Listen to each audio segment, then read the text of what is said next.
하나님 말씀 로마서 14장 10절에서 12절 말씀을 보겠습니다. 신약 성경 258쪽입니다. 제가 읽어드리겠습니다. 네가 어찌하여 내 형제를 판단하느뇨? 어찌하여 내 형제를 업신 여기느뇨? 우리가 다 하나님의 심판대 앞에 서리라.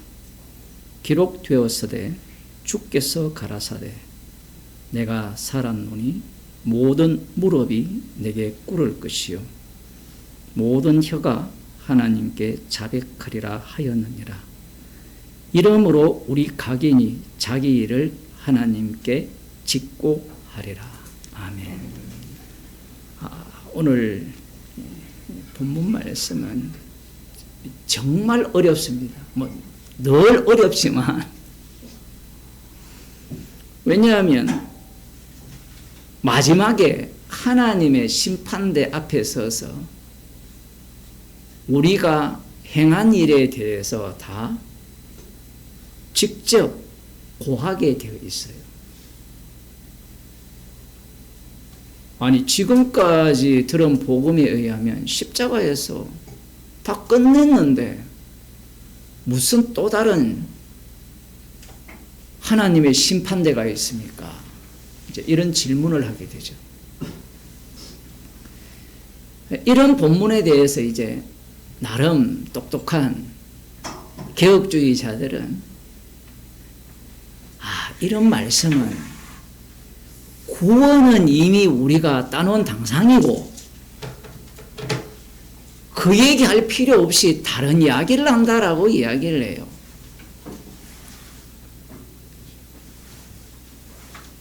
물론 그 말이 틀린 것은 아닙니다. 틀린 것은 아닌데 틀리지 않았다고 해서 복음이 되느냐라는 거예요. 우리가 마태복음 4장에 보면 마귀가 예수님을 시험할 때 마귀가 옳은 말을 하죠. 그것을 꼭 우리가 기억해야 돼요. 신천지에서 이만희가 나와서 자신이 또 다른 보혜사, 이런 것은요, 이단 축에도 안 들어가요.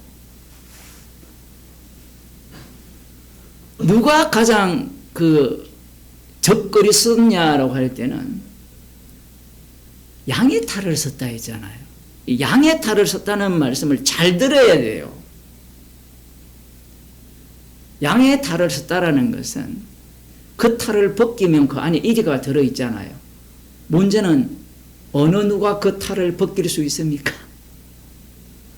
다르게 표현하면 성령이 아니고는 양의 탈을 썼다라는 것을 모른다라는 겁니다. 성령이 아니다라고 했을 때는 우리는 흔히 이것이 양의 탈을 썼는지 아니면 진짜 주께서 보내신 목자인지 분별을 할 때 성경 말씀으로 분별을 하려고 하잖아요. 성경 말씀으로 분별하려고 하면요, 양의 탈을 쓴 사람이 뭐라고 하느냐 하면 나 그거 인정해 해버려요. 인정해라고 하면서 자기의 세력이 커지죠. 커지면 침묵을 합니다. 그러다가 만일에 자기가 그 세력을 넓히고 싶으면 나 인정해. 그리고 하는 말이 내 해석은 틀리지 않았다 이야기합니다. 새로운 교황이 선출되었는데 마귀 새끼를 언급할 필요는 없지만 뉴스에 나오니까 드라마도 언급해야 되고 영화도 언급해야 되고 여러 가지를 언급을 해야 되죠. 복음을 위해서. 그 사람이 이런 말을 했어요. 대서특필했죠. 또 여러분들은 또 세속을 떠나서 안 보시죠. 다 보셨죠? 제가 무시하는 것 같아서 죄송합니다만 나는 뭐라고 이야기합니까? 겸손하게 섬기는 겸손한 자다라고 했어요. 이 말이 괜찮잖아요. 여러분이 이걸 꼭 명심을 해야 되는 게 뭐냐면 로마 카톨릭은 2000년이 됐잖아요. 왜 나는 무익한 종이라고 하지 않을까요? 궁금하지 않습니까? 분명히 예수님께서 말씀하셨거든요. 모든 일을 다한 후에 나는 무익한 종이오니 해야 할 일을 했을 뿐이다. 그러면 자신을 나는 겸손한 자다 이렇게 하지 않고 왜 겸손한 자라고 하지 않고 무익한 자라 해야 되는데 왜 나는 겸손한 섬기는 자다 이렇게 표현할까요? 여러분이 있잖아요. 이걸 생각을 해야 돼요. 2000년이라는 이 역사가 흐르게 되면 인간들에게 노하우가 만들어져요. 노하우가 쌓이면 인간들의 그 심보가 나옵니다. 나는 무익한 종이라고 교황이 발설을 했다 칩시다. 인간들이 어떻게 교황을 간주할까요? 너는 무익한 종이네. 반드시 이렇게 해야 돼요. 사도 바울이 왜 사람들로부터 미움을 받고 제거당하느냐 하면 죄인 중에 개수라 했거든요.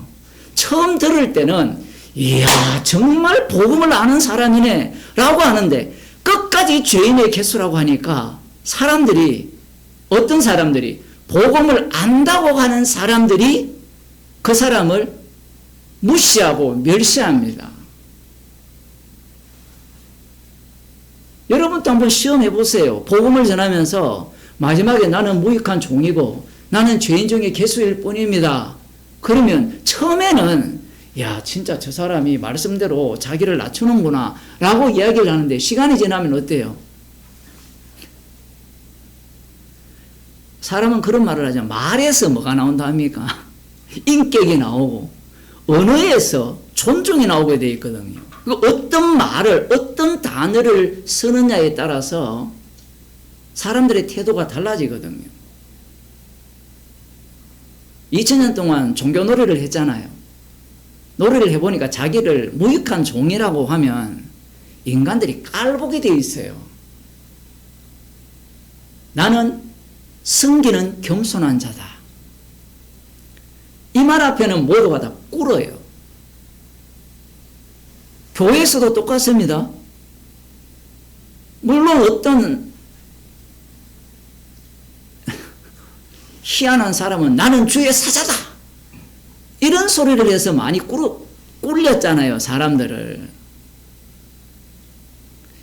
그런 언어를 할 때는요 상대들이 이 교인들 수준이 무식하고 아무것도 모를 때예요.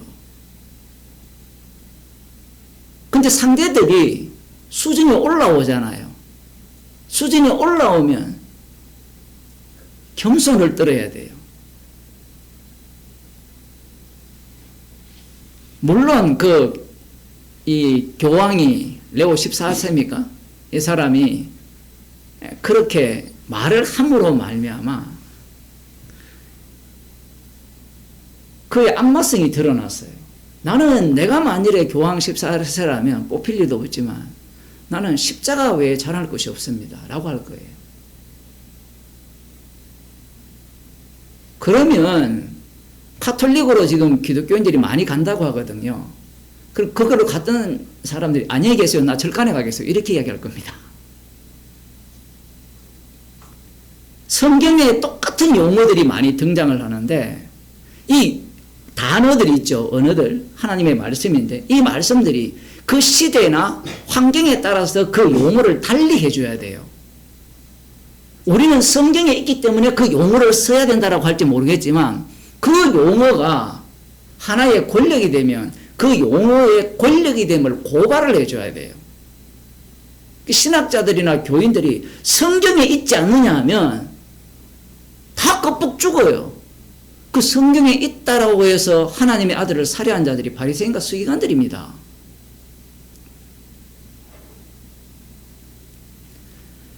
여기에서 오늘 본문에서 목사님이 문제네요. 판단하지 말라잖아요, 지금.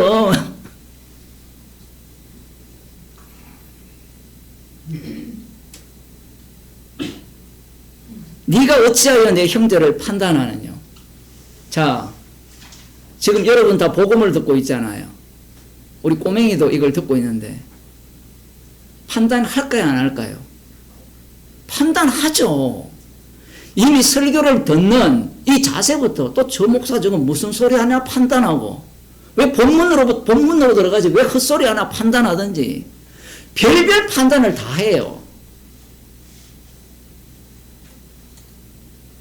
오늘 점심 맛있을지 맛없을지까지도 미리 판단해 놓죠. 그런 사람이 있어요. 맛있으면요 엄청 먹고요, 맛없으면요 입도 안 되는 사람이 있어요, 교인 중에. 우리 중에는 그런 사람이 없지만 사람들이 많아지면 그런 사람이 있거든요. 그런데 오늘 본문에서 네가 어찌하여 형제를 판단하느냐, 마태복음 7장을 보겠습니다.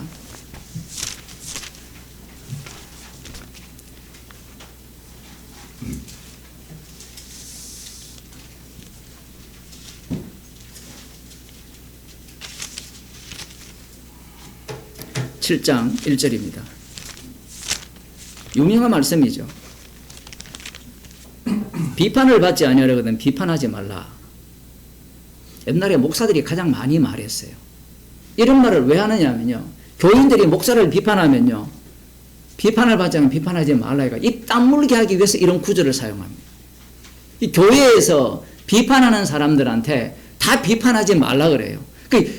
이런 성경 구절을 가장 강력하게 작동시켰어요. 혹시 장로님 다니시던 동네도 그랬습니까? 맞는 말씀을 갖고 와서 입 딱 물게 하는 방식이에요. 왜? 주의 사자를 판단했다가는 내가 저주받는다는 거예요. 이미 저주받았는데 더 받을 저주가 있습니까? 예? 그래, 판단 안 해서 안 죽은 사람 있어요? 다 죽었잖아요. 이 비판이라는 이 말은 이 로마서 오늘 본문에 나오는 내용과 같이 일치하는 거예요. 우리는 사복음서에 있는 것과 스신서에 나오는 것들이 따로 노는 것 같지만 따로 노는 게 아니에요. 그런데 이 사복음서에는 아직 십자가 사건이 완료되기 전이잖아요. 물론 마태는 성령 받은 이후에 썼습니다. 성령 받은 이후에 썼기 때문에 마태복음을 해석할 때는요, 성령 받은 자가 성령 받기 전에 사건을 기록하면서 성령 받기 전에 사건이었잖아요. 그러면 성령 받기 전에 어떻게 해석하는지를 볼 수 있어야 되고, 동시에 성령 받은 자가 성령 받기 전에 사건을 어떻게 보느냐도 해석이 나와야 돼요. 구약도 똑같아요. 구약도 육신에 속한 자들의 해석이죠. 바리새인과 서기관들에 대해서 그들의 해석이 나와야 돼요. 그게 안 나오면 복음이 안 나옵니다. 무슨 말이냐면 우리는 올바른 해석을 하면 복음이 된다고 생각하잖아요. 십자가라는 자체가 죄가 더한 곳에 은혜가 나와요. 그 은혜를 이야기할 때는 죄가 나와야 돼요. 죄가 나오지 않는 것은 은혜를 이야기하지 않는 겁니다.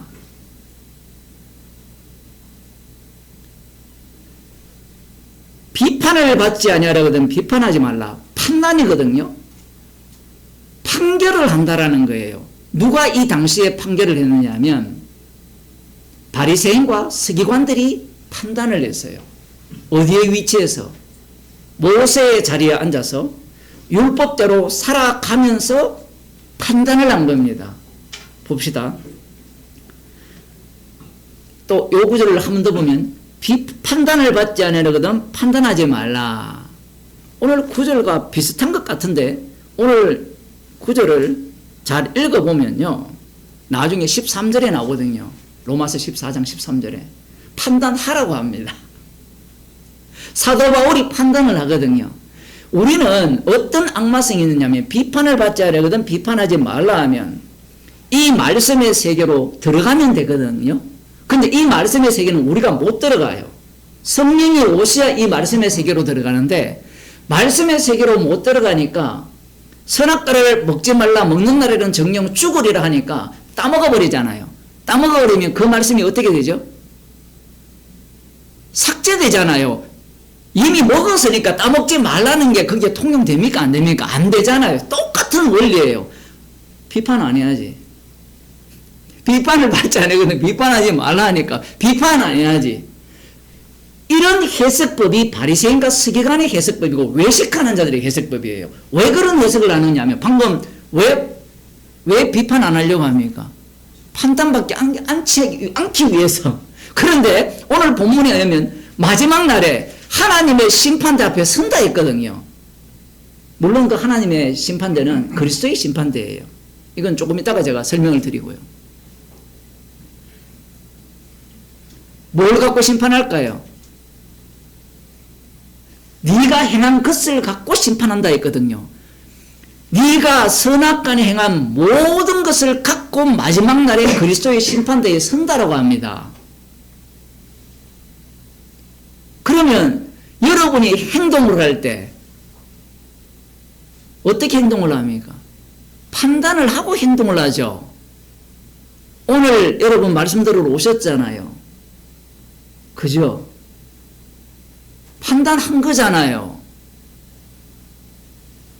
에라 모르겠다. 나는 그냥 일어나니까 내 발걸음이 인도하더라. 물론 그렇게 표현은 할 수가 있어요. 그런데 깊숙이 들어가고 되면 판단을 해서 온 거예요. 이 모든 여러분의 선악간 행위들을 심판한다는 겁니다. 그러니 비판을 받지 않으거든 판단을 받지 않으려거든 판단하지 말라. 그러나 판단 안 하겠다. 이런 인간이 가장 사악한 거예요. 말할 때 어떻게 말하냐면 주님이 다 처리하시겠죠. 자기가 대자 대비해. 자신이 죄인이 되어야 되는데 주님의 정인이 되려면 죄인이 되어야 되거든요. 주님의 정인이 된다는 말을 사람들이 오해하는데 주님이 십자가에서 다 완성하신 일의 정인이잖아요. 그러면 무슨 일을 하든지 죄인이 되어야 되는데 죄인이 되지 않으려고 하면서 자신이 나는 그리스도의 사랑을 입은 자로서 대자 대비한 사람이야. 그래 난 판단 안 하겠어. 주님이 처리할 거니까 우리 기도만 합시다. 사도 바울이 그렇게 말합니까?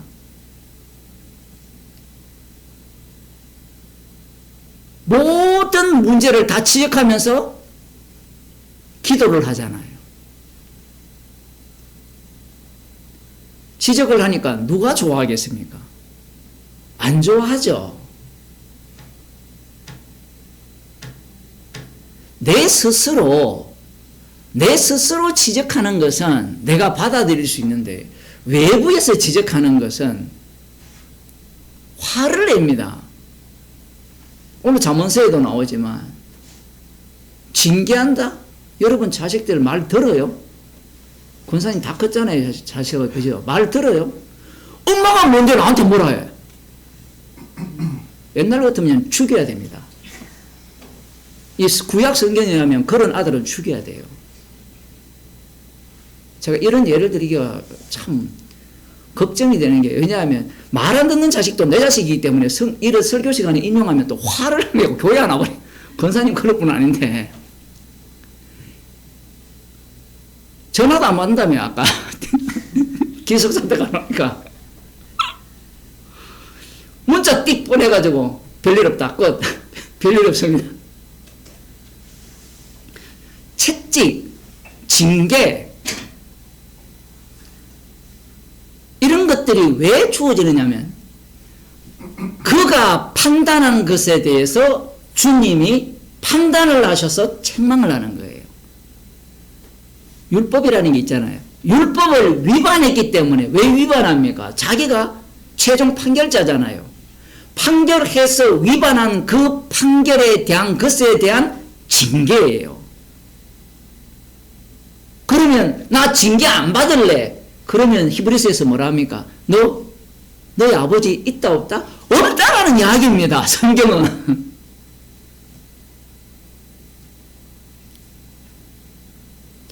너희의 비판하는 그 비판으로 너희가 비판을 받을 것이요. 아멘 하면 되잖아요.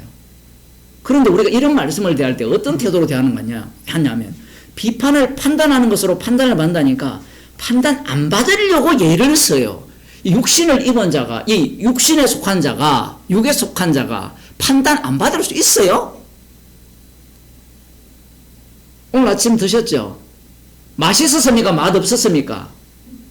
여러분, 그 매일매일 먹는 밥에 대해서 맛있었다, 맛없다에 대한 그 선악간에 대해서도 주님이 판단합니다.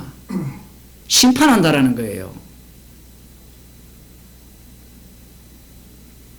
그 얘기가 로마서 뒤에 나옵니다. 14장 후반부에. 먹든지 마시든지 하나님의 영광을 위하여 하라 그러잖아요. 하나님의 영광이 되려면 판단한 것이 죄로 드러나야 돼요.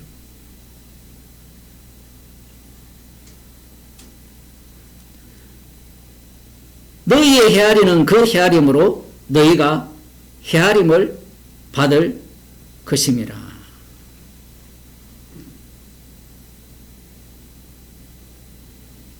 이 헤아림은 어떤 의미냐라는 겁니다. 어찌하여 형제의 눈 속에 있는 티는 보고 내 눈 속에 있는 들보를 깨닫지 못하느냐. 이거 말도 안 되는 비유잖아요. 들보가 들었으면 눈에 보일까요? 안 보일까요? 지 눈에 보여요. 근데 이 육에 속한 자들은 들보가 있어도 깨닫지를 못해요. 그 예수님의 말씀은 불가능성을 말씀합니다. 네 눈 속에 있는데 어찌하여 형제에게 말하기를 나로 네 눈 속에 있는 티를 빼게 하라 하겠느냐. 그래서 예수님이 뭐라는 거? 외식하는 자야라고 나오죠. 이 외식하는 자들이 마태복음에서 바리새인과 서기관을 향하여 사는 핵심적인 단어 중 하나죠. 외식한다? 겉과 속이 다르다? 아니라고 했죠. 어떻게 살아갑니까? 1회에 2번 금식하고 소득의 11조를 하는 자들입니다. 박하와 향과 건축의 11조를 하는 자들이고 안식일을 지키는 자들이에요. 그들 입장에서는 과연 자신의 들보가 보일까요? 들보를 아무리 살펴도 없어요.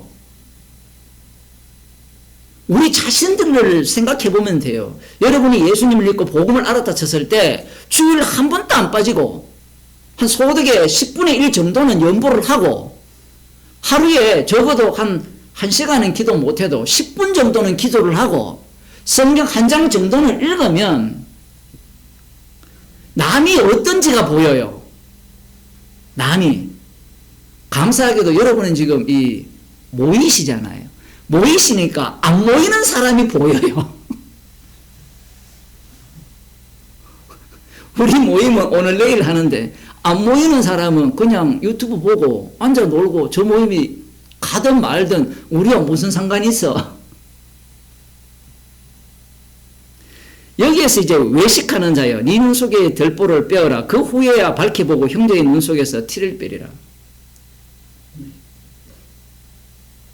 이 말씀 다 모순이잖아요. 자, 내 눈 속에 있는 들보를 뺐어요. 그럼 형제의 눈 속에 있는 티를 보잖아요. 그럼 티를 본다는 것은 뭘 한다는 말이에요? 판단을 한다는 말입니다. 그래서 예수님의 말씀이 왜 어려우냐 하면 예수님의 말씀은 예수님의 자신에 대해서 증가하는 자기 증거의 말씀이에요. 다르게 표현하면 십자가를 증가하는 말씀인데 인간들은 예수님의 말씀을 자꾸 어떻게 듣느냐 하면 자기 구원 어떻게 하면 천국 갈 거냐 이렇게 듣는 거예요. 그러니까 마태복음 7장 1절을 달달 외우거든요. 우리 성경 암송대회 해보셨잖아요. 교회 오래 다니는 사람분들. 장님도 하셨죠? 7장 했죠? 이거 마태복음 7장 했죠? 우리도 했거든요. 이 유행이기 때문에 마태복음 7장은 다 외웠어요. 이게 하여튼 희한해요. 신학교육은 다 다른데 이 교인들을 입담 물게 하는 그러한 방식은 똑같은 겁니다. 이거 다 외웠는데 다 외우고 나면 무슨 생각이 드는가 하면 비판하지 말아야지. 비판하지 말아야지. 그러다가 대학 가잖아요. 대학 가니까 비판이 쏟아지잖아요. 지금은 대학 가도 뭐 먹고 놀고 지 행복에만 미쳐 있기 때문에 대학생들이 뭐 관심이 있습니까? 옳고 그름에. 물론 안 그런 사람도 있어요. 주류가 그런 거예요, 주류가. 옛날에는 주류가 어쨌든 비판하고 그러다 보니까 교회 다니는 애들이 데모를 더 잘해요. 왜? 속에 억눌렸거든요. 성경은 안 읽는 게 아니고 읽어보니까 옳음이 다 나오잖아요. 공의로움이. 오늘 또 본문에 나오겠지만 이사야서에서 나오는 이 45장입니까? 여기에 나오는 내용이 하나님은 공의로운 심판을 한다는 거예요. 공의로운 하나님. 의로운 심판을 한다니까 사회 부조리에 대해서 가만히 있을 리가 없죠. 그런 사람들 중에 누가 있어요? 민주당 최고위원 있잖아요. 김모모.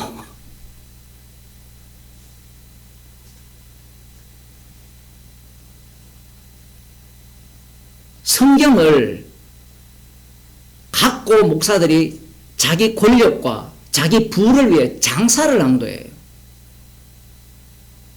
문제는 복음을 몰라요. 복음이 어떤지도 몰랐다는 겁니다. 왜냐하면 이 신학 교육 자체가 성경을 던져주고 복음을 이야기하는 사람을 다 갉아버려요. 신학교 와서 복음 이야기하면요. 신학교 졸업하기가 힘들어요.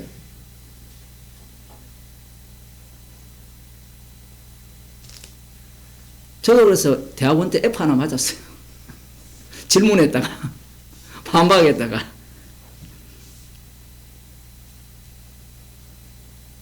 여기에 보면 네 눈 속에 있는 덜보를 뺀 후에야 형제에 있는 티를 빼리라. 이것은 십자가를 전가하는 말씀이거든요. 이렇게 성경이 보여야 복음으로 들리는 겁니다. 그러면 목사님 십자가만 이야기하면 되나요? 방금 보세요. 이 과정이 있었잖아요. 과정. 네 눈 속에 있는 덜보 빼고 그 다음 빼고 난 뒤에 또 고전에는 뭐가 있었어요? 덜보도 보지 못하면서 행자를 판단한 게 있었죠. 판단했고 덜보 빼고 그 다음 티끌이 있는 자들 판단하고 그들에게 빼라고 이야기를 하면서 죄인이 되는 겁니다. 지금 사도 바울이 로마서 14장에서 그 얘기를 하고 있거든요. 지금 십자가 복음을 전하고 있는 거예요. 이 로마서 14장 말씀의 깊이가 얼마나 깊은지 모릅니다. 보통 개혁주의자들은 그냥 뭐라고 이야기하는 거면 하나님의 절대 주권, 하나님이 심판하신다. 이런 논리만 이야기를 해요.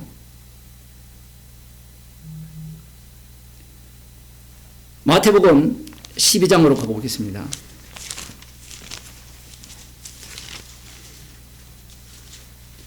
안식일 날 밀밭 사이로 예수님께서 제자들과 함께 지나가시는데 제자들이 시장하였어요. 시장하였다란 이 헬라어 단어가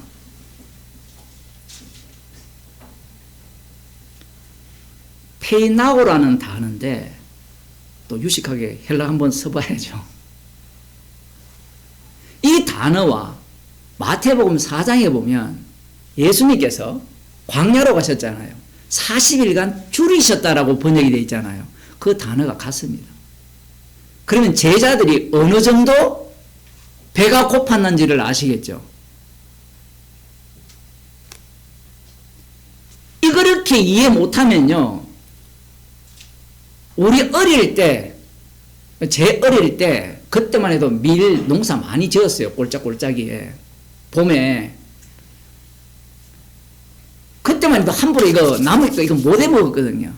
그 제가 딱 한 번 해먹은 경우가 있는데 우리 동네에 사는 어떤 저보다 한 10살, 12살 많은 그 사람과 거기에 쭉 따라갔는데 산골짜기로 그 밀밭이 있어가지고 까먹었는데 되게 맛있거든요. 그거 비벼서 먹으면 찰집니다. 지금 먹으면 맛 하나도 없겠지만 심심해서 까먹는 거 아니면 잠시 때가 되었는데 점심 때가 됐는데 못 먹어서 까먹는 것과 달라요. 지금 이 본문에 의하면 제자들은 율법을 지켰을까요? 안 지켰을까요? 사복음서만 보면요. 제자들은 율법과 관련 없는 사람 같아요. 그런데 사도행전 가면 고넬료 사건을 보면 어때요? 10장에 보면. 나는 어려서부터 뭐라고 이야기합니까? 환상 중에. 하나님께서 레위기에 나오는 거룩하지 않은 것은 절대로 먹지 않았다라고 이야기를 해요. 갈라디아서에 보면 게바가 외식을 하잖아요, 베드로가. 그 정도로 이 바리새인과 서기관들이 가르치는 그 가르침 세계 속에 있었던 겁니다. 우리는 이런 본문을 보니까 제자들은 그냥 쉽게 안식일을 어겼구나 이런 생각을 할 수 있는데 그렇지 않아요. 지금 사건이 딱 맞닥뜨려진 겁니다. 시장하니까 우발적인 거예요. 계획적인 것이 아니라. 그럼 예수님이 이 우발성을 일으키기 위해서 예수님은 계획적으로 안식일날 밀밭 사이로 지나가신 거예요. 예수님은 안 그러면 피해갈 수도 있잖아요. 예수님이 주도해서 가시니까. 얘들아, 안식일에는 눈이 탐욕을 부리면 안 돼. 그래서 탐욕을 부릴 수 있는 요소를 없애려면 눈 감아. 차마 눈을 감지 못하게 하면 어떻게 하면 됩니까? 피해가면 되잖아요. 그런 인간들이 한둘이 아니잖아요. 역사 속에서. 보지도 말고 맛보지도 말고 그게 또 스신스에 나오거든요. 말귀를 못 알아들어요. 말씀을. 자, 그러자 바리새인들이 이것을 보고 예수님께 말합니다. 보시오, 당신의 제자들이 안식일에 하지 못할 일을 하나이다. 이렇게 말했어요. 자, 이렇게 이야기를 하면 안식일에 하지 못할 일을 하였다라고 했잖아요. 그러면 예수님이 얘들아, 안식일은 그렇게 지키는 게 아니야. 안식일에는 밀 까먹어도 돼. 이렇게 가르치는 것이 아니라 안식일의 의미를 알려줍니다. 참된 안식일의 의미. 안식일의 완성이 예수 그리스도거든요. 지금 성경 본문을 제가 왜 이 얘기를 잡았냐면 판단하고 있잖아요. 판단의 근거가 뭐냐면 율법이에요. 율법을 갖고 예수님의 제자들을 판단했다는 것은 예수님을 판단한 겁니다. 들보가 있는데 예수님은 아무것도 없잖아요. 깨끗하신 분이잖아요. 그 예수님을 판단을 한 겁니다.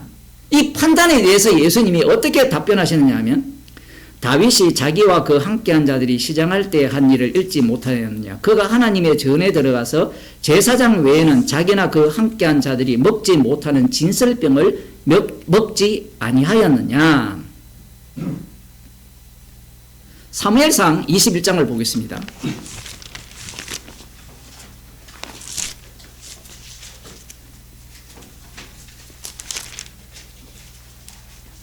정답을 보시려면요. 설교 듣기 싫고 정답을 보시려면 챗GPT한테 물어보세요. 우리 영상 편집하시는 목사님이 물어봤대요. 정석훈 목사님의 그 신학적 중심이 뭐냐고.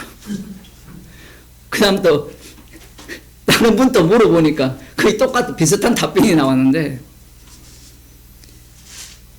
여기에 보면 이제 다윗이 사울왕이 자기를 죽이려고 하니까 도망을 칩니다.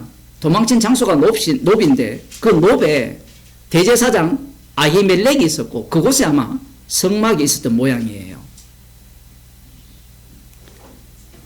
다윗을 영접했어요. 아히멜렉이. 나중에 아히멜렉이 다윗에 대해서 이야기하는 걸 들어보면 다윗에 대해서 굉장히 좋게 봅니다. 자, 그런데 다윗이 이 제사장 아히멜렉에 거짓말을 하죠. 나 도망쳐왔다 이야기하지 않고 비밀 업무를 위하여서 왔다. 밀명을 받고 이렇게 왔다고 거짓말을 해요. 자, 그런 중에 이제 배가 고프니까 수중에 무엇이 있든지 떡 5덩이나 무엇이든지 있는 대로 내 손에 달라라고 이야기를 합니다. 자, 지금 상황이 어떤 상황이에요?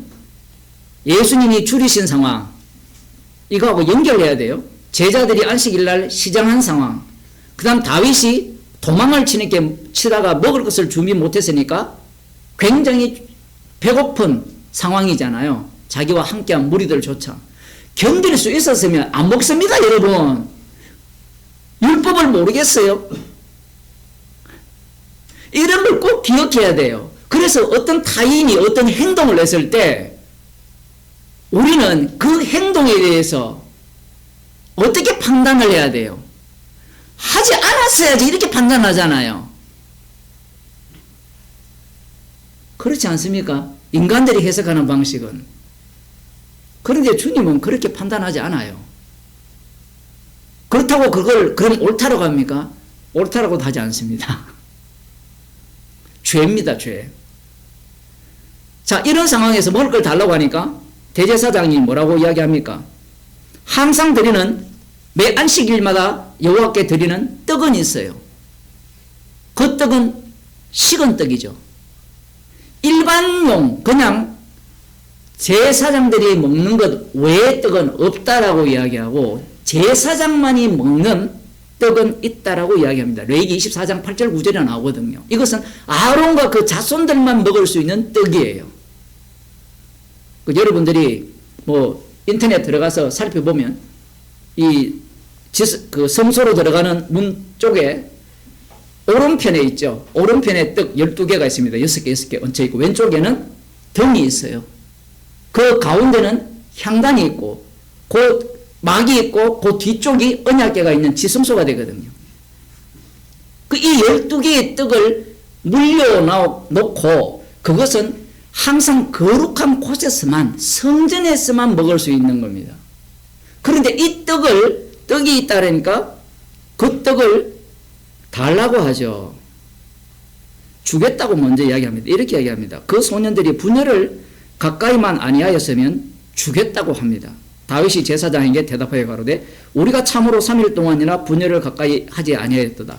나의 떠난 길이 보통 여행이라도 소년들의 그릇이 성결하겠거든. 하물며 오늘날 그들의 그릇이 성결치 아니하겠느냐 하며 제사장이 그 거룩한 떡을 주었으니 거기는 진설병곡 여호와 앞에서 물려낸 떡밖에 없음이라. 이렇게 되어 있어요. 여러분, 이 아히멜렉이 율법을 알까요, 모를까요? 알죠. 아는 상황에서 율법을 위반했어요. 그러면 이것은 율법 위반입니까, 아닙니까? 우리가 성경을 볼 때 왜 어려우냐 하면 자꾸 우리는 주님이 이걸 그대로 놔두시니까 율법 위반이 아니라고 우기잖아요. 율법 위반이에요. 그러면 율법 위반을 허용할 것 같으면 레위기 24장에서 제사장만 먹으라는 그 율법을 주실 필요가 있습니까, 없습니까? 없어요. 그럼 율법 위반이 되면 율법 위반에 대한 죄에 대한 심판은 반드시 받게 돼 있어요. 왜냐하면 아히멜렉은 죄인이잖아요. 맞죠?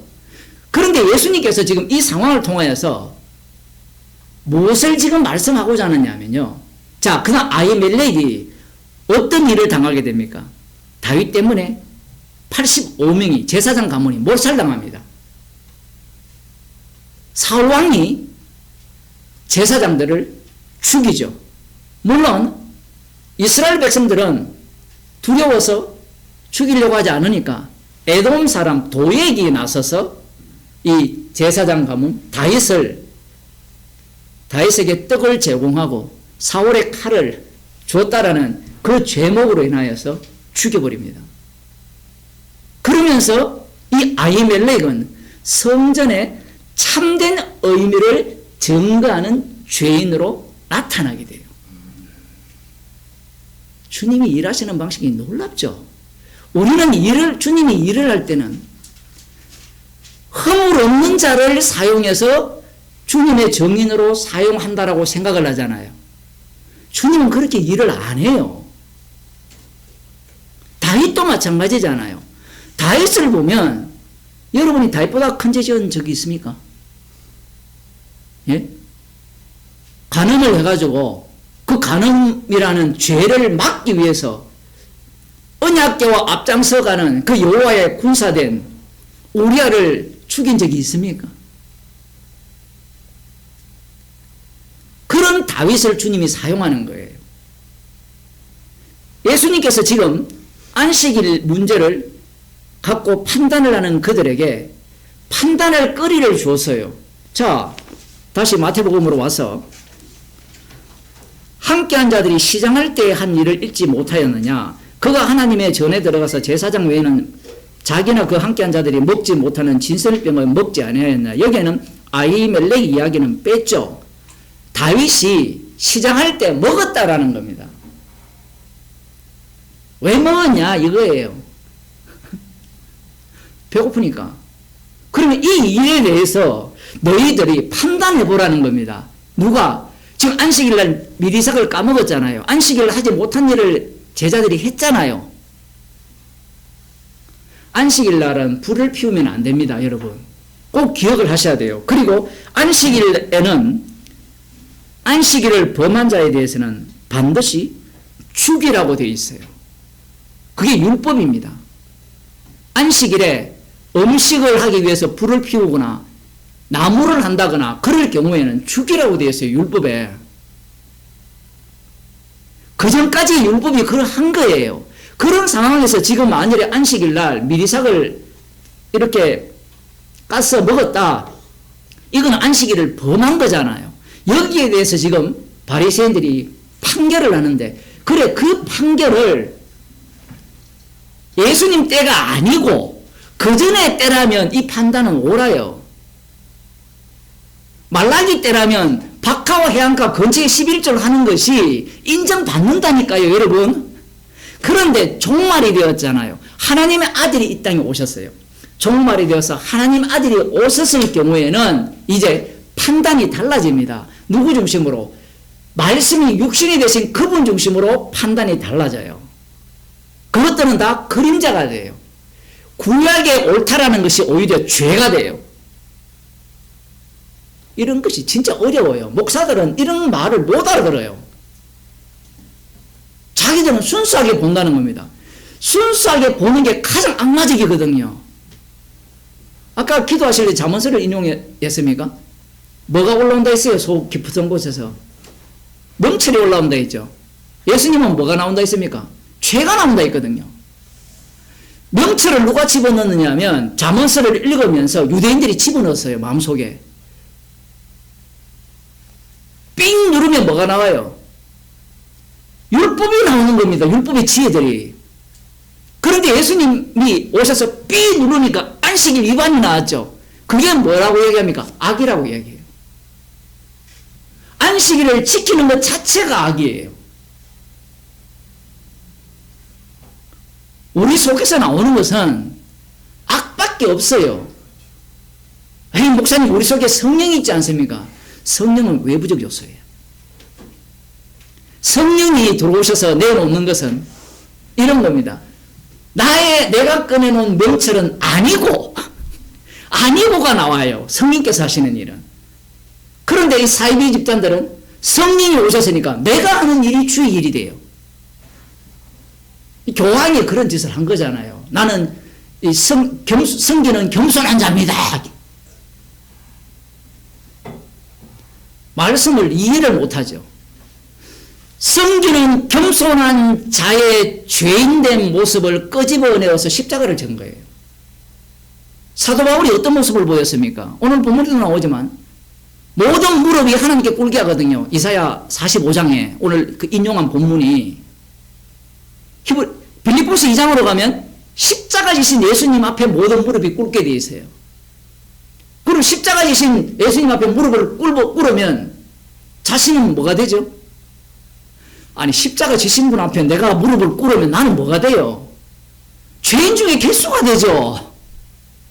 겸손한 자가 되어버리면 어떤 문제가 발생해요? 십자가 필요 있습니까? 없습니까? 필요 없어요. 아이, 목사님, 그거는 구원받기 전의 수준이고 구원 받을 때 수준 아닙니까? 그러니까 이 사람들은 구원을 뭘로 보느냐 하면 구원을 십자가의 피로 하신 것을 증거하기 위한 구원으로 보지 않고 십자가의 피를 통하여 나를 천국 넣어주는 구원으로 보는 거예요. 출애굽기, 레위기, 민수기, 신명기를 아무리 읽어도 그걸 못 깨달아요. 6월절 어린 양의 피로 구원해서 왜 광야에서 진멸합니까? 어린 양의 피에 그 심판성이죠. 심판과 심판 속의 구원, 장자를 죽이고 장자를 죽였지만 죽은 자 가운데서 다시 살린 그 장자, 그 피의 능력을 증거하기 위해, 능력이 없담을 증거하기 위해 40년 광야길이라는 것을 생각하지 않아요. 그러면 나는 부정되거든요. 이스라엘이 그걸 부정 못한 거거든요. 이스라엘이. 왜? 성령이 아니고는 나를 부정할 길이 없습니다. 나 아무리 부정해도 부정한 나가 부정이 안 돼요. 메타 자아가 계속해서 생성되기 때문에.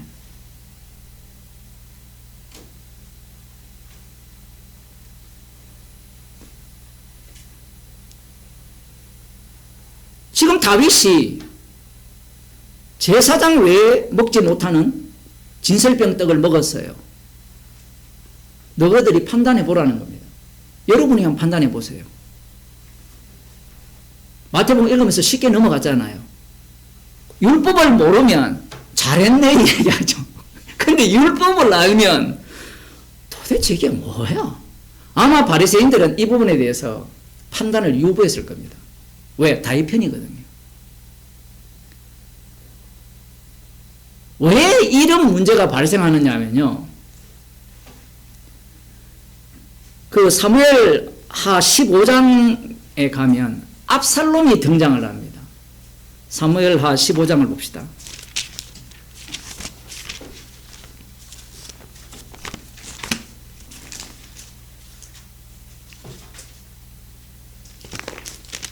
압살롬이 자기의 누이 동생 다말 사건, 그러니까 암논은 이 다말의 그 이복 오빠죠. 엄마가 다른 배다른 엄마가 낳은 오빠예요. 이 암논이 너무너무 열렬히 사랑하다가 강제로 범한 이후에 미움이 더 크게 달해서 차버렸어요. 이거 율법 위반이거든요. 그러면 율법대로 다윗이 판결을 해야 돼요. 판결을 하지 않으니까 이 압살롬이 앙심을 품습니다. 그래서 압살롬이 친히 공의로운 판결을 하죠. 직접 암논을 죽여버립니다. 사람들이 이렇게 본문을 잘 안 봐요. 이 본문을 볼 때. 그래서 압살롬이 15장에 어쨌든 도망갔다가 돌아오는데, 자기 외할아버지 집입니까? 그쪽으로 도망갔다가 돌아오는데, 돌아와서 다윗에게 가는 이 재판을 청구하러 가는 그들에게 다윗왕은 재판관을 세우지 않았고 내가 재판관이다 라고 이야기하면서 자신이 공의로운 판결을 한다라고 이야기를 합니다. 그게 15장 4절에 나옵니다. 또 이르기를, 3절부터 보면 압살롬이 저에게 이르기를 네 일이 옳고 바르다마는 네 송사들을 사람을 왕에게 세우지 아니하셨다 하고, 옳다 바르다라고 판결을 해요. 압살롬이. 그럼 다윗 왕은 이렇게 판결했단 말입니까? 판결하지 않았단 말입니까? 판결하지 않았어요.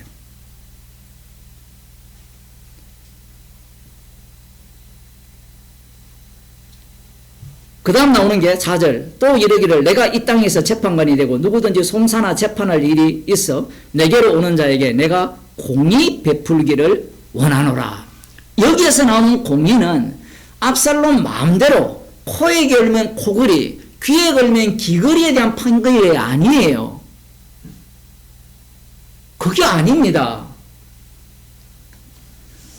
김건희 재판은 계속 미루잖아요. 간만 맛보게 하고. 문재인은 총알같이 기소하잖아요. 제가 예를 딱 그렇게 드는 거예요. 근데 압살롬이 한국에 있는 그런 검찰이 아니에요. 압살롬은 철저하게 어떻게 율법대로 하는 판결을 하는 거예요. 율법대로. 그러니까 사람들이 압살롬에게 가는 겁니다.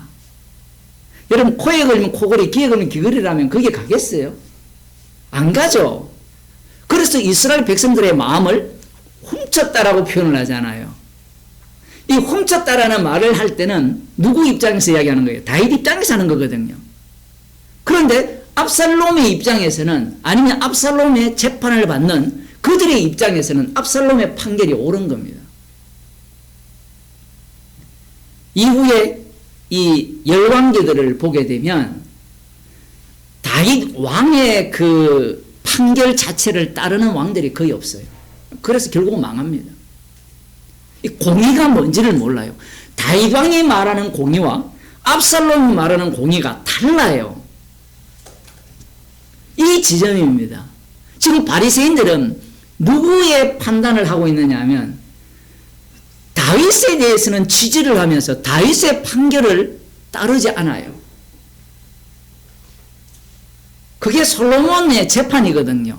솔로몬의 재판의 핵심이 뭡니까? 우리의 관심은 어디에 있어요? 옳고 그름에 있죠. 하나님께서 율법을 주시고 이스라엘 가운데 재판장을 세우시죠. 재판장이 공의로운 판결을 함으로 말미암아 나와야 되는 게 뭐냐라는 거예요. 나와야 되는 게. 악한 자는 심판하고 선한 자는 구제해 주는 게 나와야 되느냐 아니면 다른 게 나와야 되느냐 이 얘기예요. 이게 굉장히 중요합니다. 선악과를 따먹은 자들은 이 율법을 보면 율법 자체를 보면 무엇이 나오느냐면 공의가 나와요. 옳고 그름이. 그런데 하나님께서는 그 율법 속에서 뭐가 함께 주셨어요? 율법을. 성막과 함께 주셨죠. 성막과 함께 주심으로 말미암아 재판관에게 나와야 되는 것은 반드시 무엇이 나와야 되느냐? 무엇이 나와야 되죠? 여러분 답 알고 있잖아요.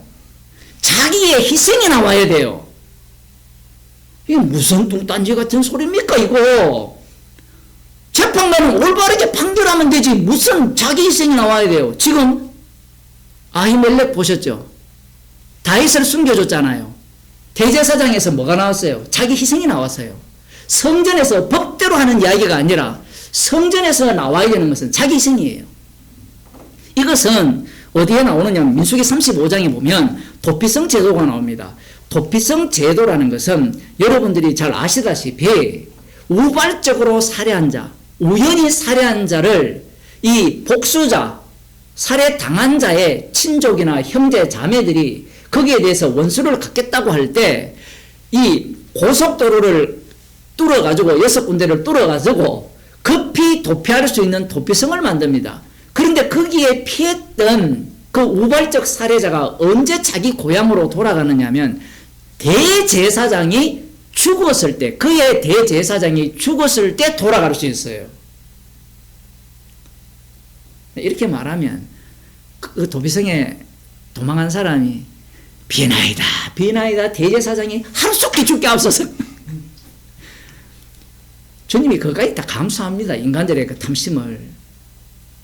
그래서 어떤 사람은 들어가자마자 대제사장이 죽으면 바로 풀려나요.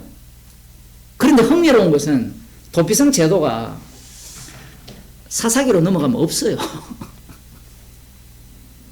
없기 때문에 이 도피성이 어디로 빠지느냐 하면 왕으로 빠져요. 대제사장이 기능을 하다가 왕으로 빠집니다.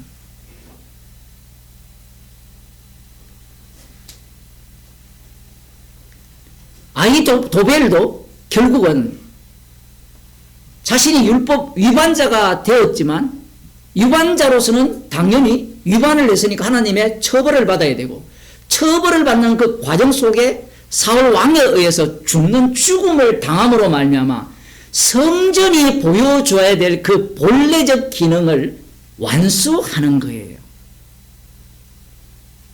그러면 성전에서 나와야 되는 게 뭐죠? 죄인을 용서하는 용서의 기능이 나와야 돼요. 지금 다윗이 굶주렸잖아요.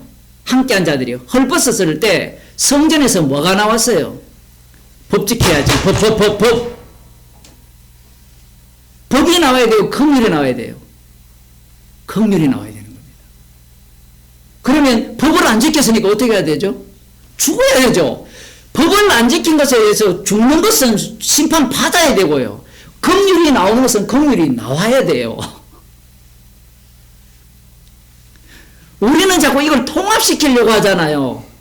이거 통합이 안 돼요. 이건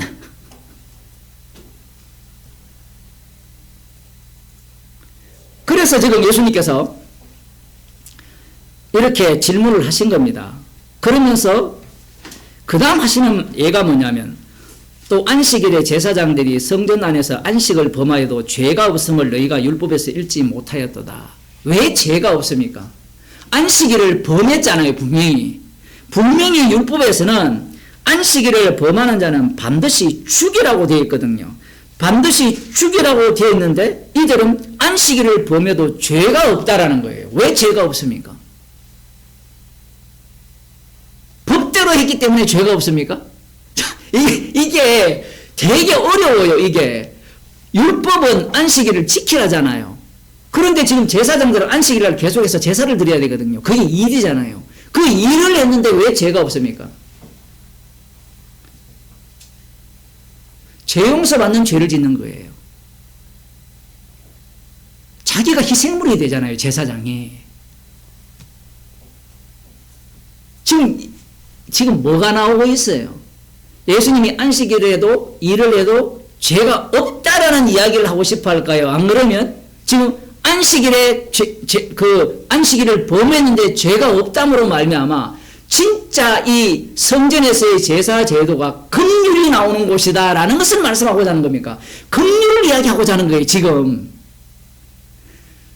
또 이 설교가 길어지니까 주제가 뭔지 벌써 놓쳤죠. 판단입니다. 판단. 지금 사람들은 성전에 대한 법이 나오면 성전에서 긍휼이 나오기를 원치 않고 법대로 하자는 게 나와요.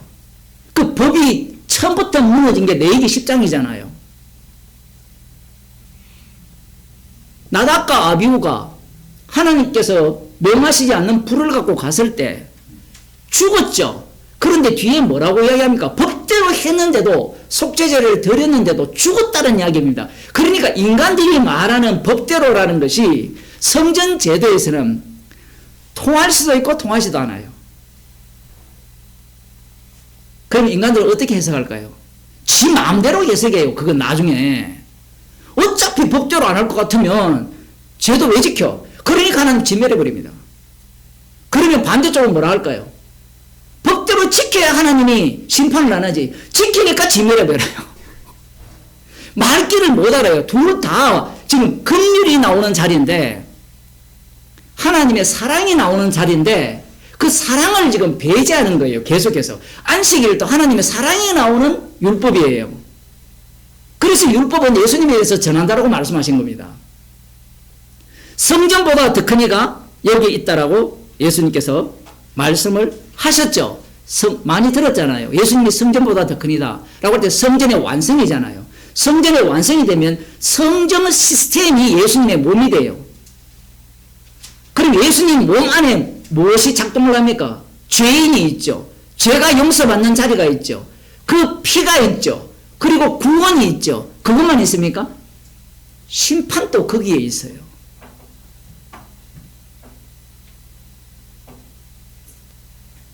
진짜 주님은 지금 자기 자신을 증거하고 있고 그 다음 말씀하시는 게 7절에 나는 자비를 원하고 제사를 원치 아니하노라 하신 뜻을 너희가 알았더니 무죄한 자를 죄로 정치 아니하였으리라.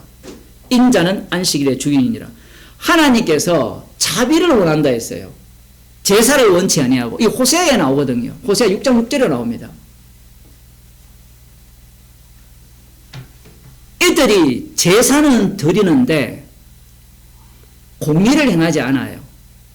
가난한 자에 대해서 고아와 과부에 대해서 돌아보지 않습니다.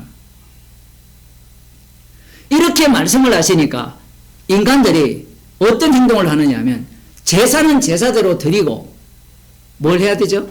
자비는 자비대로 베풀으라는 거죠.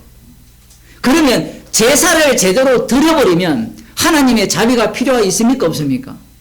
없잖아요. 지금 이 호세아 아모스가 나름대로 이 자유주의 신학자들 있잖아요. 민중신학을 하는 그 사람들이 갖고 있는 신학의 모토잖아요.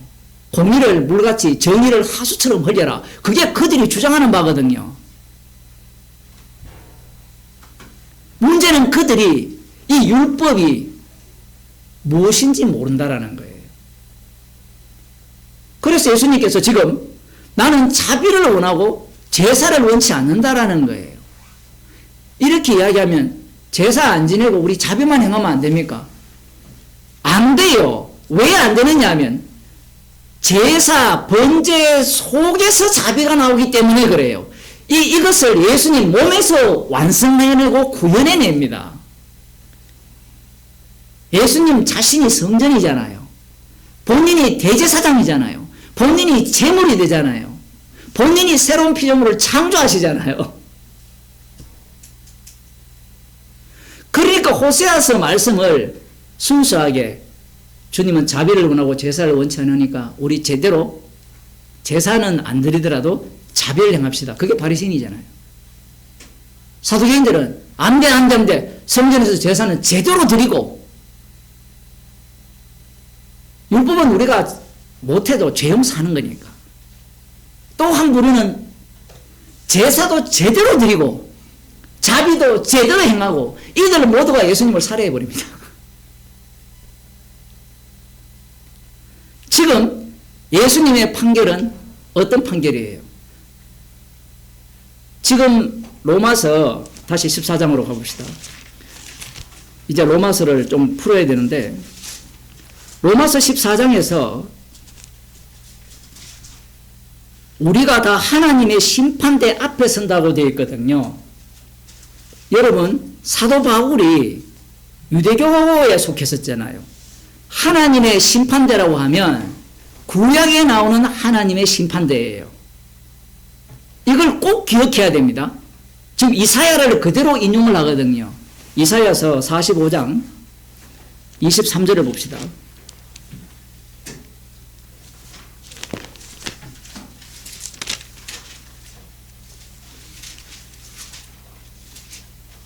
(22절부터) 보면 45장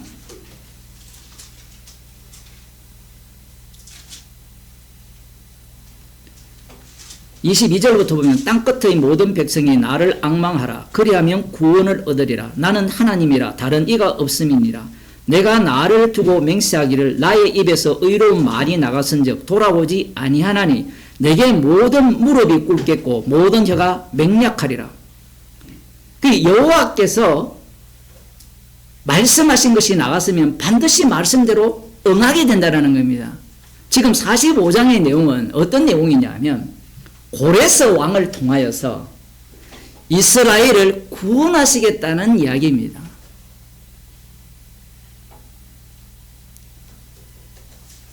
그러면 우리는 또 질문하죠.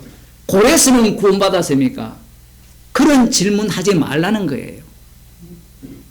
지금 여기에서 고레스가 구원할 시점이라면 남유다는 어떻게 됩니까? 공의로운 여호와에 의해서 불심판을 받은 이후잖아요.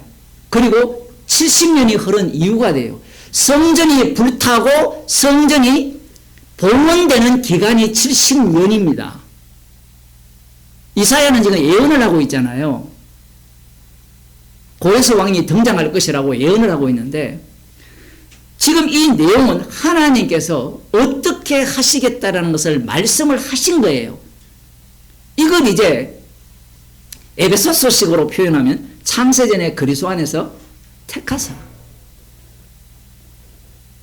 사도행전식으로 표현하면 하나님께서 예정하신 뜻대로 그냥 예정하신 뜻을 숨겨둔 게 아니라 자신의 백성들을 통해서 반드시 말씀을 하셨어요. 선지자들을 통하여서. 그래서 하나님께서 하시는 방식이 뭐냐면 땅끝의 모든 백성이 여호와를 앙망하여서 구원을 얻게 됨으로 말미암아 나 외에는 다른 이가 없다라는 것을 증거를 하는데 그 전에 하나님의 공의로운 판결은 어떻게 이루어지느냐 하면 하늘과 구름에서 하나님의 의로움이 내려와요. 공의로움이. 그러면 땅은 어떻게 될까요? 공의로운 심판을 받겠죠. 그런데 놀랍게도 땅에서 구원이 일어난다라는 겁니다. 지금 이게 왜 중요하냐 하면 이스라엘이 범죄를 했잖아요. 범죄를 하면 이 범죄한 그들을 하나님의 공의에서 심판을 해야 되잖아요. 심판을 해버리면 구원받을 자가 있습니까? 없습니까? 없다라는 거예요. 한 사람도 없어요. 그런데 땅에서 구원받는 자가 있다라는 겁니다. 그러면 여기에서 우리는 질문을 해서 구원받는 이유를 찾아야 되잖아요. 구원받는 이유를 못 찾아요. 그 이유를 못 찾아요. 예를 들면 고레스가 의로워서 하나님의 백성을 구원하는 도구로 사용했습니까? 아니에요. 그러면 이제 개혁주의자들은 뭐라고 하는 거면 하나님의 전적인 주권이다라고 얘기해버려요. 말만 하면 주권, 그 다음 나오는 게 말만 하면 섭리라예요. 단어의 문제가 아니고 지금 그 단어를 썼을 때 그들은 의도적으로 그리스도의 심판주 되심을 제거하는 겁니다. 지금 사도 바울이 로마서 14장에서 하나님의 심판대를 이야기하는 이유가 뭐냐면 이사야에서는 하나님의 심판대거든요. 그런데 인용한 것을 보면 주께서 가라사대가 나옵니다. 11절에 로마서 14장 11절에 로마서 14장 이사야 15장에서는 하나님이 말씀하셨어요. 하나님이 내게 23절에 보면 내게 모든 무릎이 꿇겠고 모든 혀가 서약하리라. 모든 무릎이 꿇고 하나님을 위해서 충성맹세할 것이라는 얘기를 한 거예요. 그런데 로마서 14장에서는 하나님의 심판대 앞에 선다라고 해놓고 갑자기 하나님이 말씀하시되라고 말하지 않고 주께서라고 바뀌었어요. 주께서. 이것도 이 킹제임스 버전 주장하는 자들이 인간의 악마성을 이야기해야 돼요. 이들은 여호와를 다 주로 다 바꿔버렸어요. 주로 다 바꿈으로 말미암아 구약의 주와 신약의 주의 차이점을 이야기하지 않습니다. 이사야서를 보게 되면 하나님이 자신이 죽어서 주가 된다는 내용을 찾기가 어려워요. 구약에서는. 만일에 그런 게 있었다면 바리새인과 서기관들이 찾아냈겠죠. 그게 없어요. 여기에서는 단순히 하나님의 개혁주의자들과 똑같아요. 하나님의 전적인 주권으로 공의로운 심판을 하늘에서 내리시고 땅에서는 어떻게? 구원받는 자를 전적으로 하나님의 주권으로 구원하신다.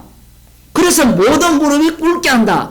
라고 이야기함으로 말미암아 십자가 피 안에서의 내용을 빼버리는 겁니다. 그런데 지금 사도 바울은 이걸 집어넣고 있어요. 그래서 지금 이사야 45장 23절에서는 모든 무릎이 하나님께 꿇게 되어 있어요. 하나님의 심판대예요.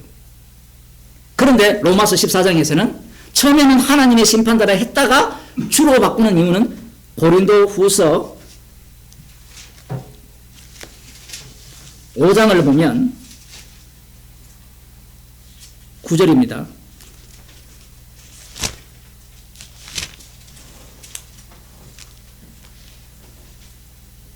그런즉 우리는 거하든지 떠나든지 주를 기쁘시게 하는 자 되기를 힘쓰노라. 이는 우리가 다 반드시 그리스도의 심판대 앞에 드러나.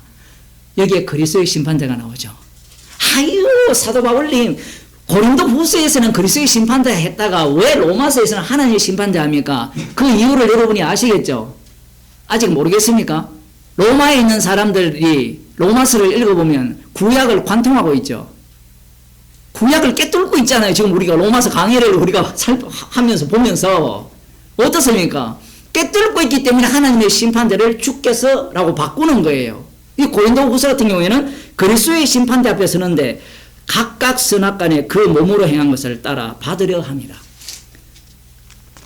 사람들은 여기에서 뭘 생각하느냐면 각각 선악간에 그 몸으로 행한 것을 따라 받는다고 하니까 내가 행위를 많이 하면 더 큰 상 받고 적게 하면 더 작은 상 받고 이렇게 해석을 하는 거지. 그 얘기가 아니에요. 그렇게 되면 이 심판대는 하나님의 심판대가 돼요. 그리스도의 심판대가 되면 어떤 심판대입니까? 죽임당한 어린 양이 서 있잖아요. 그러면 모든 인간들이 그리스도 안에서 살아가는 모든 성도들이 선악간에 행한 모든 일들이 자기 일을 고백할 거 아니에요. 맞죠? 행한 일들을 다 고백할 거 아닙니까? 고백하면 그 고백하는 내용이 뭐예요?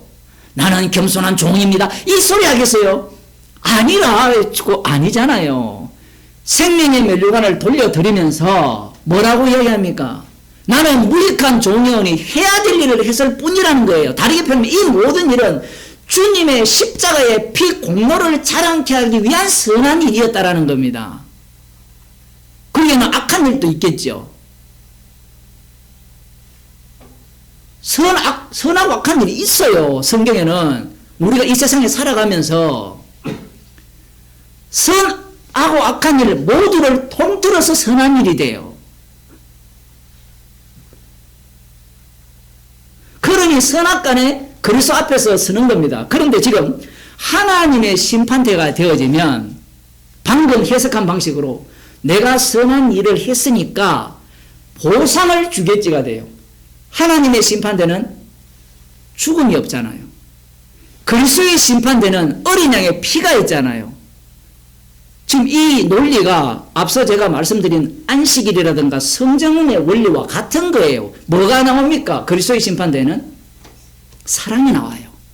하나님의 심판대는 사랑이 안 나와요. 유대인들이 갖고 있는 사고방식은. 지금 물론 이사야에서는 하나님의 사랑을 이야기하는 겁니다.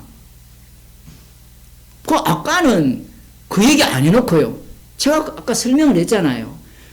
육신에 있는 자들이 해석하는 해석법은 이 이사야를 해석을 할 때 그리스도 안에서 십자가의 피로 해석을 하는 게 아니라 십자가의 피를 빼고 해석을 하는 겁니다. 그런데 이제 우리가 성령을 받았기 때문에 그리스도 안에서 이사야를 보게 되면 빌립보서 2장에 나오듯이 자기를 비워 종의 형체, 이 버러지 형체죠. 인간의 육신을 입고 오셔서 죽으시고 부활하신 그분 앞에 모든 무릎을 꿇게 한 겁니다. 모든 무릎을 꿇게 하니까 그분이 주가 되잖아요. 그 주님의 심판대에서 나오는 것은 사랑이잖아요. 그러면 그 심판대 앞에서 자기가 행한 모든 것들은 받은 사랑을 내놓아야 돼요. 그걸 지금 이야기를 하는 겁니다. 자, 그런데 문제가 뭐냐면 지금 형제를 판단한다고 했잖아요. 판단을 할 때 판단에서 뭐가 나와야 돼요? 사랑이 나와야 된다는 이야기입니다. 지금. 그래서 로마서 지금 14장 후반부에 가면 선명하게 이야기합니다. 모든 만물이 정하다라고 끝내버려요. 이미. 오히려 누구를 또 책망을 하느냐면 그리낌으로 먹는 자에게 악하다고 해버려요. 거꾸로. 우리 같으면 이런 글을 쓸 때 옳은 걸 이야기할 거 아닙니까? 전체적으로. 그러면 반드시 우리는 모든 것을 마음대로 먹는 자 편에 서서 이야기를 해야 되는데 사도 바울은 둘 다 치잖아요. 둘 다 치면서 이 모든 만물이 정하다는 식으로 넘어갑니다. 그 이유가 뭐냐 하면 사도 바울을 통한 이 판단은 주님의 피 공로를 드러내기 위한 판결이기 때문에 그래요. 그런데 지금 형제를 판단하는 자들은 로마에 있는 이 교회에서 형제를 판단하는 자들은 긍휼을 끄집어내기 위한 판단이 아니라 음식은 다 깨끗해. 우상이 없는데 왜 우상이 있다라고 생각해? 너는 복음을 몰라. 넌 수준 낮아. 너는 가짜 복음이야. 그러면 반대쪽에 있는 사람도 만만치 않죠. 확신을 갖고 있잖아요. 우상의 재물을 먹지 말라 돼 있잖아요. 이 민수기 25장은 강렬하거든요. 우상의 재물에 참여했다가 우상 숭배 속으로 빠져들었잖아요.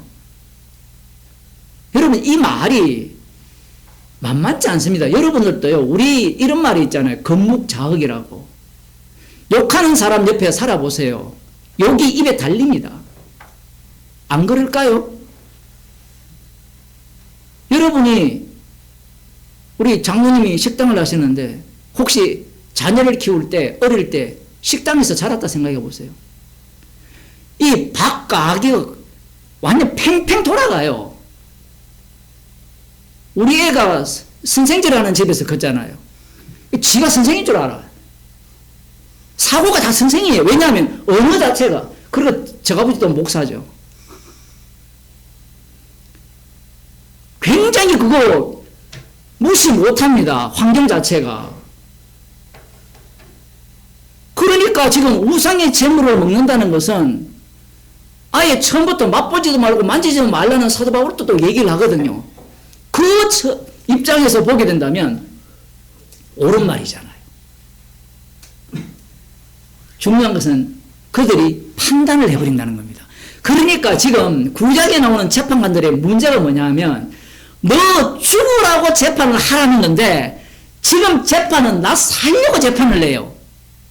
나 살려고. 솔로몬의 재판을 이야기를 하면 거기에서 뭐가 나옵니까? 왜 지혜로운 재판이냐라고 하면 긍휼이 나오기 때문에 그래요. 어떤 긍휼? 자기 아들을 죽인다고 하니까 이 엄마가 긍휼히 여기잖아요. 사랑하잖아요. 그 사랑이 나오니까 자기를 어떻게 합니까? 부정해요. 여기서 한 걸음 더 들어가면 자기가 창기잖아요. 창기는 이스라엘 땅에 없어야 되거든요. 그런데 하나님이 살려주잖아요. 이것은 긍휼의 무한대라고 볼 수 있는데 그게 덮쳐진 거예요. 그게 솔로몬의 지혜입니다. 문제는 솔로몬 지혜가 뭔지 몰라요. 뒤로 가면 긍휼이 나와야 되는데 뭐가 나오죠? 힘이 나와요. 힘이. 전도서를 보면 솔로몬이 누렸던 부, 권세, 여자, 영광, 땅, 강남에 있는 부자들 뭐 100억짜리 200억짜리 갖고 있는 저리 가라잖아요. 거기에 보면 그 모든 것들이 뭘 이야기하는 겁니까? 긍휼이 안 나오잖아요. 힘이 나오는 거예요. 복음을 시큰 들었는데 로마서 1장부터 11장까지 시큰 들었어요. 들으면 뭐가 나와야 되느냐 하면 사랑이 나와야 돼요. 십자가 사랑이. 그럼 십자가 사랑이 나와야 된다니까 사람들은 또 어떻게 접근하느냐 하면 판단 안 해야지. 그게 사랑입니까? 그러면 교회에 가서 복음을 어떻게 전해요? 자기가 죽으면 돼요. 아까 장로님이 간증을 하시는데 복음을 전하는데 자기가 죽겠더래요. 죽어야죠. 자기가 안 죽고 복음을 못 전해요. 이게 학문적 논리나 취미생활 같으면 그냥 내 교내 이야기하면 돼요. 맞죠? 안 그러면 정치적 집단 같은 경우에는 지 입장이 걸렸으니까. 그런데 복음을 전하는 자 입장에서는 자기한테 도움이 하나도 안 돼요. 가만히 있는 게 속 편해요. 왜? 욕 안 얻어먹죠. 에너지 소비할 필요 없죠. 사람들의 시선 받을 이유도 없잖아요. 지금 여기에서 형제를 업신여기는요. 흥미로운 대목이잖아요. 누가 업신여깁니까? 에이, 우리는 복음을 알기 때문에 이제 복음을 들었으니까 안 업신여겨야지. 제발 그런 소리 제발 하지 마세요. 여러분은 업신여기게 돼 있어요. 어떤 경우에? 이런 믿음을 보일 경우에. 믿음 안 보인 사람은 업신 안 여깁니다. 물론 그런 사람도 업신 여기죠. 나 믿음 없다! 그러면서 믿음 있는 사람을 또 업신 여기는데 지금 로마서에서는 나름 말씀대로 산다고 하는 자들입니다. 교회는 다 그렇게 구성이 되거든요. 그래서 하는 말이 판단하는요. 어찌하여 내 형제를 업신여기느냐. 우리가 다 하나님의 심판대 앞에 서리라. 자, 이렇게 되는 겁니다. 아까 이야기했죠. 하나님의 심판대하고 그리스도의 심판대가 다르다고 했죠. 하나님의 심판대 앞에 서면 나 판결 잘해 찍어야 돼요. 그게 유대인들이 구약을 해석하는 방식이에요. 그런데 그리스도의 심판대 앞에 서면 뭐예요? 나는 죄인 중에 개수가 됩니다. 그러니까 우리는 끊임없이 판단을 해야 돼요. 끊임없이 업신여겨야 돼요. 또 이런 말이 참 내가 하기 어려운데 왜냐하면 이건 제 명령이 아니고 인간은 이 상황 속으로 주님이 내 모르게 되어 있습니다. 자기 백성을. 내 모임으로 말미암아 이 말씀이 우리한테 고스란히 인용이 되고 적용되도록 하시면서 십자가를 자랑케 하시는 거예요. 얼마나 신나는 일입니까? 그러니까 그냥 제발 좀 그냥 막 사십시다. 기도하겠습니다. 하나님 아버지, 철저하게 십자가의 피 공로만을 드러내기 위해서 우리를 죄가 드러나는 현장 속으로, 말씀 속으로 인도하심을 감사드립니다. 우리가 행한 모든 선악간의 행위들을 그리스도의 심판대 앞에서 낱낱이 고한다는 사실을 기억하게 하셔서 십자가의 피 공로만을 자랑하는 우리의 선악간의 행위가 되게 하여 주옵소서. 주 예수 그리스도의 은혜와 하나님 아버지의 크신 사랑과 성령의 교통하심이 우리의 모든 행위들을 십자가만 자랑하기를 소원하는 주의 백성에게 축원하옵나이다. 아멘.